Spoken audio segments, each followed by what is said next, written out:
it does is adenosine, as the day goes on, your body builds up an abundance of it. You build up more and more of it throughout the day. And then adenosine is responsible for slowing your body down. So if you think of a car, you take in calories, that's like the fuel that keeps you going. Adenosine is like the braking system of your car. And so it does slowly build up throughout the day, and it slows you down, and eventually adenosine is what's responsible for getting you to the point where you're tired enough and you'll go to sleep.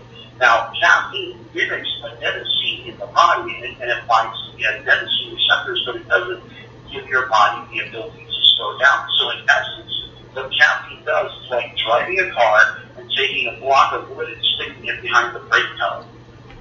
And you're driving down the road and you just can't slow down. The car just keeps you around. It's like you're going downhill or something like that.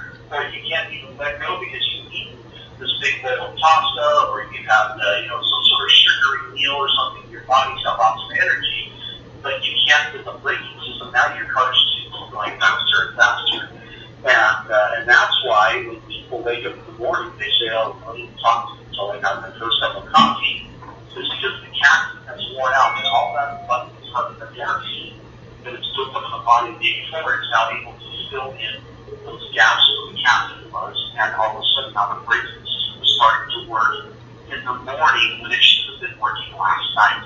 So now the morning comes and your car's starting to put on the braking system, your body's starting to slow down. And so you have to have a cup of coffee with some caffeine in it.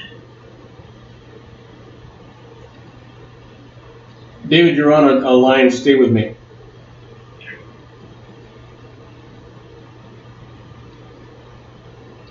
Energy drinks have become just this crazy fad that are just creating a whole slew of problems with people metabolically speaking. I love Red Bull. I'll be honest with you. I like the taste of it, and when I need energy, and I haven't drank it before, I actually really enjoy the little bit of energy it gives me. But I know it's not good for me. It's especially not good for anyone who drink it on a regular basis. Same thing with soda, Pepsi, Coke, whatever you're drinking.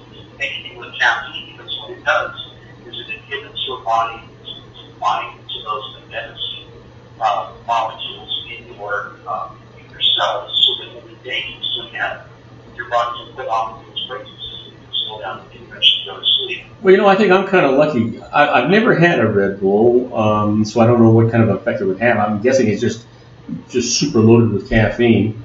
I'm not a big sugar person. Matter of fact, I'll tell you a story. You've met my wife Marlene, and she drinks her coffee with cream and sugar, right? Well, I drink my coffee black and have for years and years and years and years and years. If she accidentally puts the spoon that she stirred her coffee with in my coffee, I can taste that sugar. Oh, yeah. I believe it. Yeah, when you're not used to eating a lot of sugar, it just comes right through. It's powerful. And you're right. That's a big part of Red Bull is the caffeine. There's not a ton of caffeine in Red Bull. There's plenty in there, trust me.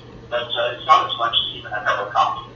But it also has some sugar, which is it's got taurine, which is also good for helping your body produce energy naturally. So it's got these amino acids that can really help. So Red Bull was actually developed by a salesman, international salesman. He was traveling over in Asia, and he saw these taxi drivers and all these business people with little cups that were just kind of sipping out of them. And he finally asked them, so what is that? What do you guys saw? It's amino acids. It's got taurine, it's got caffeine. It was still a small, little, insignificant drink, and he tasted it. So it tasted horrible, but it worked really well. It gave him energy, it helped him overcome his jet lag from going over to Asia. He thought this was amazing, and we need to bring this back to the United States. And of course, here in the U.S., we have to add a bunch of sugar, and we have to add carbonation to it, but the agreement was probably a fairly decent product. Something that really wasn't all that unhealthy for you. But, of course, over there, they consider big chug, a big, 8 ounce or 10 ounce or 12 ounce or 16 ounce can at one time. So, that's the problem. And what we do in this country is we tend to do things in excess. Was caffeine bad? No, I personally drink espresso. And again, that's another myth. Most people think 30 seconds. We'll continue this. I know I'll just tell you that regular drip coffee has far more espresso or caffeine in it than espresso. discussion does. That's another that we can talk about next week. But anyway, it's been a fun day. We're working I'm just super glad that we're on the show together, and I know next week we'll have all the camera up, and you guys can hear me talking and hacking any other time. It'll be much better next week. I apologize, and I know it's been a lot of fun for you because I'm on here on the hot seat. But anyway, I love it. Have a great weekend, my friend, and I'll talk to you next week, and hopefully I'll have this thing mastered and taken care of. Thanks for having me. All right, and we'll be right back with our own David Garrett on the law after these brief messages. Don't go away.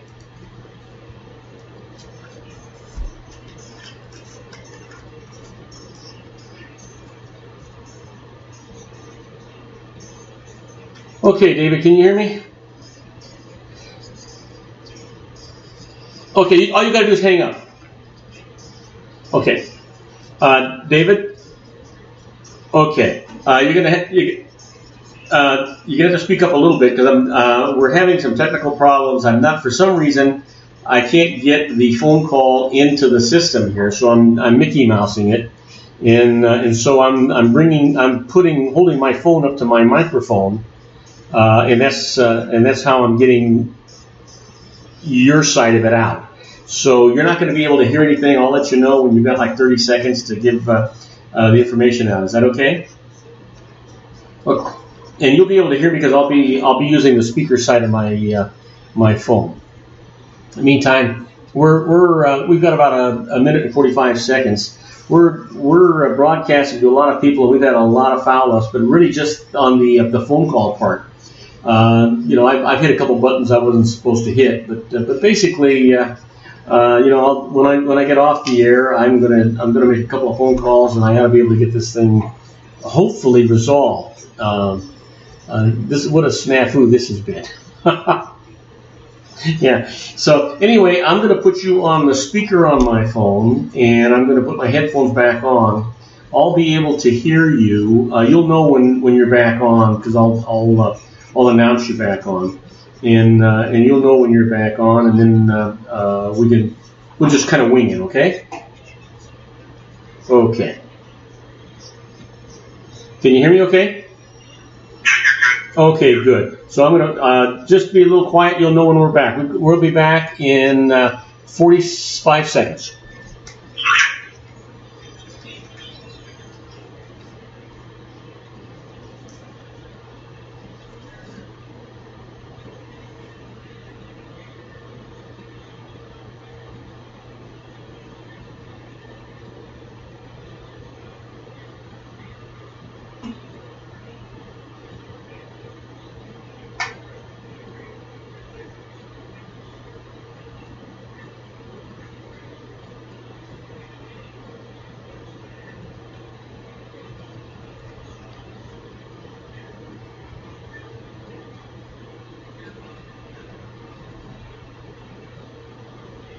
And I am Robert Cardozo. You're listening to Robert Cardozo Live on the street at the intersection of business and politics. We're at 5:07 p.m. Pacific Time. It's currently 75 degrees here in the heart of the Inland Empire. That's down from 79 degrees on its way to 50 in sunny Southern California. But you know what? He's waiting in the wings. Hopefully we can get him in here, even though we're kind of Mickey Mouse and everything today. But we're going to talk to our own David Garrett on the law. Let's get him in here.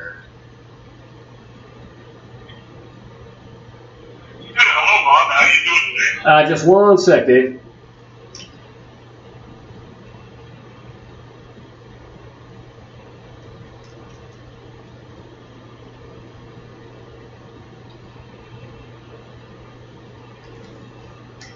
Hey, David, welcome aboard.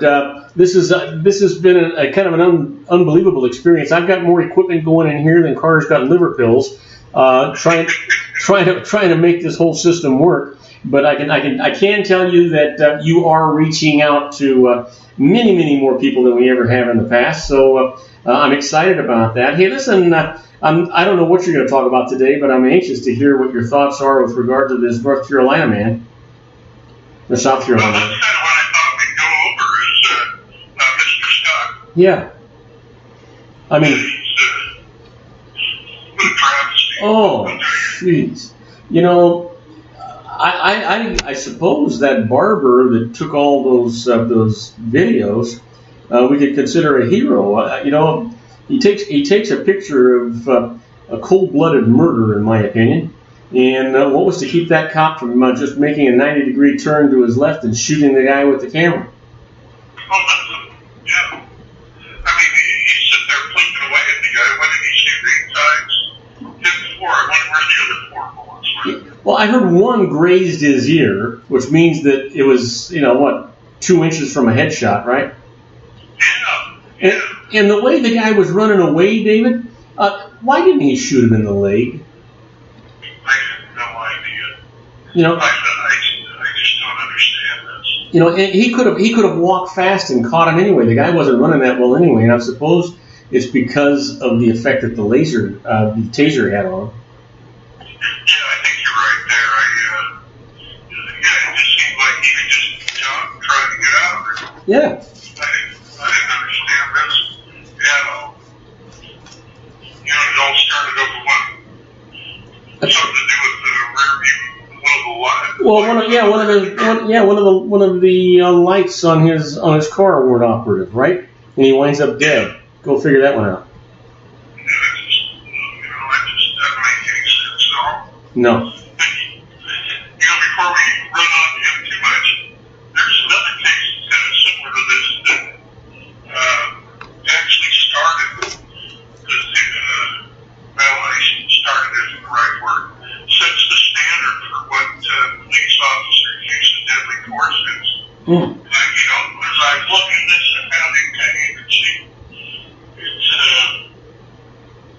let me see if I can tell you when the year was, 1985. And it's a case in Tennessee versus Gardner. It's a U.S. Supreme Court case. And so, you tell me if this sounds a little familiar. When I have this case, the neighbor calls the police out on breaking and entering into a neighboring house. And so they get over there and they talk to the lady next door, and she says, well, I heard somebody breaking glass on the house next door. There's nobody there. We think they're getting burglarized. Police go over and start investigating the house, and they hear the back door close. Start heading towards the backyard and see this relatively frail 17 or 18-year-old male, slight build, standing next to the rear fence. And the officer says, "Halt, police." Now that promptly gets the guy to start climbing over the fence, and the officer plugs him, hits him in the back of the head, and he dies. Oh. He was unarmed at the time, too. And the